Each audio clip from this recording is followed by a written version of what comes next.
Satu-satunya tujuan olahraga yang linier dengan tujuan bernegara, yaitu mensejahterakan rakyat, yang di dalamnya, dalam konteks sepak bola ini, terdapat roda ekonomi yang berputar. Maksudnya seperti apa? Contoh,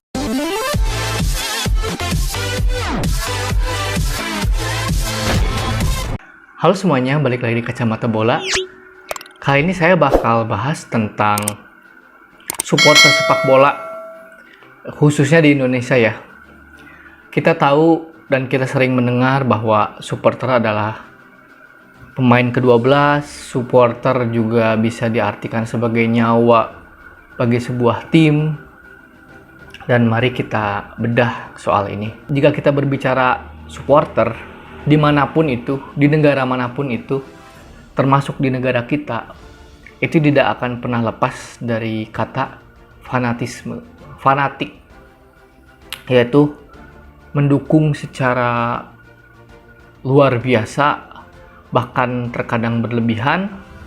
Mereka mengorbankan materi, mereka mengorbankan waktu, dan mereka juga mungkin bolos kerja atau mereka menjual barang demi bisa datang ke stadion misalnya. Jadi supporter ini boleh dibilang sebagai nyawa dalam sepak bola, atau lebih spesifiknya adalah nyawa untuk sebuah tim ya. Nah, dalam konteks persepak bolaan Indonesia, belakangan ini supporter sepak bola terbukti benar-benar menjadi nyawa. Apa itu? Mereka benar-benar menjadi pressure group. Pressure group itu adalah kelompok penekan. Artinya ketika sebuah tim atau tim kesayangannya itu mendapat hasil yang buruk, bermain jelek, atau mendapatkan sesuatu hasil yang tidak memuaskan, mereka menekan, mereka melakukan aksi, mereka melakukan demo, atau mereka ingin berdialog dengan manajemen agar melakukan perbaikan, agar timnya bermain lebih baik, mendapatkan hasil yang lebih baik. Atau tidak jarang beberapa tim di Liga Indonesia mengeluarkan atau memberhentikan pelatihnya atas desakan supporter.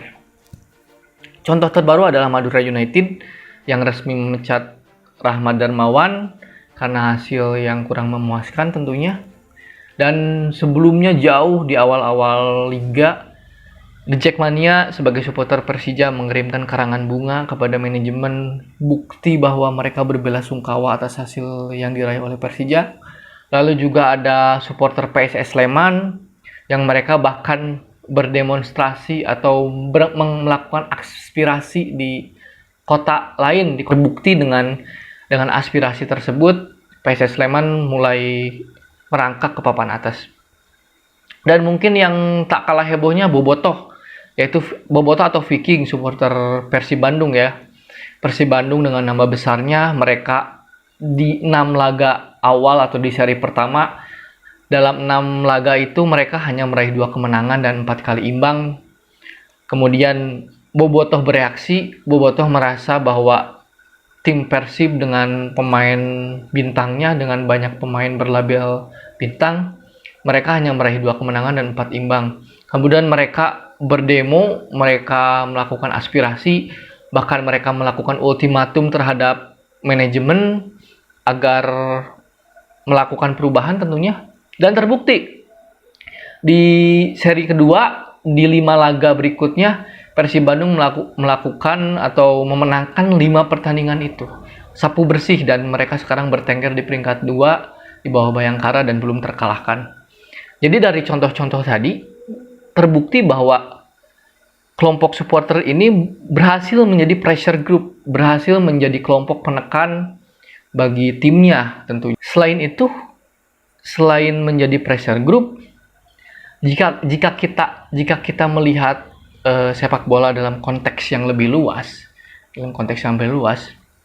kita perhatikan dalam aspek olahraga, satu-satunya tujuan olahraga yang linier dengan tujuan bernegara, yaitu mensejahterakan rakyat, yang di dalamnya, dalam konteks sepak bola ini, terdapat roda ekonomi yang berputar. Maksudnya seperti apa? Contoh, ketika liga sebelum pandemi ketika stadion di Indonesia dipenuhi supporter, kita lihat betapa hampir seluruh supporter atau seluruh klub di Indonesia ketika bermain kandang pasti dipenuhi oleh supporternya. Entah itu 5.000, 10.000, 15.000, 20.000 atau 25.000. Mungkin yang klub-klub yang basis supporternya besar seperti Persib, Persija, Persebaya, Arema, Bali dan lain-lain biasanya di atas 15.000 pasti gitu. Ketika puluhan ribu atau belasan ribu supporter itu mendatangi stadion, artinya ada roda ekonomi yang berputar. Bisa saja mereka menaiki angkutan umum. Lalu juga saya ketika itu pernah berkunjung ke sebuah stadion. Ketika di area stadion itu kan dekat dengan rumah-rumah warga, warga ini memanfaatkan momentum rumah-rumahnya disewakan menjadi lahan parkir karena mungkin di stadion lahan parkirnya sudah penuh. Lalu juga pedagang-pedagang jersey, pedagang-pedagang baju supporter, pedagang-pedagang baju bola di pinggiran supporter, di pinggiran stadion, atau juga pedagang-pedagang yang ada di depan stadion. Artinya seluruh elemen, seluruh lapisan masyarakat itu terlibat dalam roda ekonomi ini. Jadi selain dari aspek pressure group tadi, supporter juga menjadi nyawa. Bukan hanya dalam tanda petik, tapi dalam hal yang sebenarnya. Kenapa begitu? Pendapatan klub itu kan salah satu jadi tiket, dari merchandise mungkin, dari sponsor. Nah, supporter ini menyumbang dua paling enggak, tiket dan merchandise gitu kan. Biasanya semakin bagus prestasi sebuah tim, penjualan merchandise-nya cenderung lebih bagus, lebih tinggi misalkan. Dan juga animo supporter yang datang ke stadion pasti lebih tinggi ketika timnya bermain bagus. Maka dari itu, supporter ini bisa dibilang sebagai nyawa. Jadi ketika supporter itu berdemonstrasi, ketika supporter itu melakukan aspirasi, jangan hanya dilihat dari aspek negatifnya saja, tapi kita lihat betapa supporter ini memiliki peranan penting dalam klub ini gitu. Bahkan secara nyata menyumbang dalam hal finansial. Mungkin di era pandemi ini supporter tidak bisa datang ke stadion, tapi kita lihat merchandising tetap berjalan sepertinya gitu kan. Nah, selain itu juga, selain dari faktor tadi, memang ada oknum-oknum yang selalu membuat kesan bahwa supporter Indonesia ini brutal gitu kan. Memang kita tidak bisa, akan sulit untuk melihat ini dari aspek logis gitu kan. Kenapa? Kalau kita lihat dengan akal sehat kita, dengan logika kita, misalkan sebuah tim juara, Persija juara, supporter dapat apa sih gitu? Apakah dengan Persija atau Persib juara supporter kebagian duit misalkan? Enggak kan sebenarnya. Enggak dalam arti mungkin ada penghargaan supporter seperti supporter terbaik, tapi kan tidak secara langsung ketika timnya juara mereka mendapatkan benefit. Malah mereka mengeluarkan uang, mereka menyediakan waktu, mereka bahkan mengorbankan barangnya atau materinya. Nah, tapi kenapa sih supporter begitu fanatik terhadap klub sepak bola meskipun mereka tidak mendapat benefit apa-apa secara materi mungkin?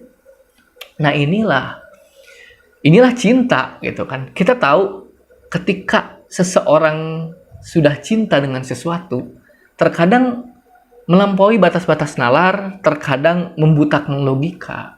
Namun jangan lupa untuk teman-teman supporter tim manapun, fanatisme ini harus seimbang, harus diiringi dengan aspek-aspek rasionalitas. Jadi sisakan sedikit ruang rasionalitas agar ketika hal-hal yang tidak diinginkan, misalkan timnya terdegradasi atau misalkan timnya bermain buruk, kalah dalam beberapa pertandingan beruntun, tidak melakukan respon yang buruk. Misalkan melempari supporter lawan, bis lawan, merusak fasilitas yang ada, itu kan sangat kontraproduktif dengan semangat yang mereka junjung gitu. Jadi biarlah fanatisme itu terus berjalan karena itu bagian dari seni sepak bola itu sendiri, tapi jangan lupa sisakan sedikit ruang rasionalitas agar klub yang mereka sangat cintai tidak dirugikan dengan ulah mereka sendiri gitu. Ya, mungkin sekian ya kacamata bola episode kali ini, dan tunggu di episode berikutnya.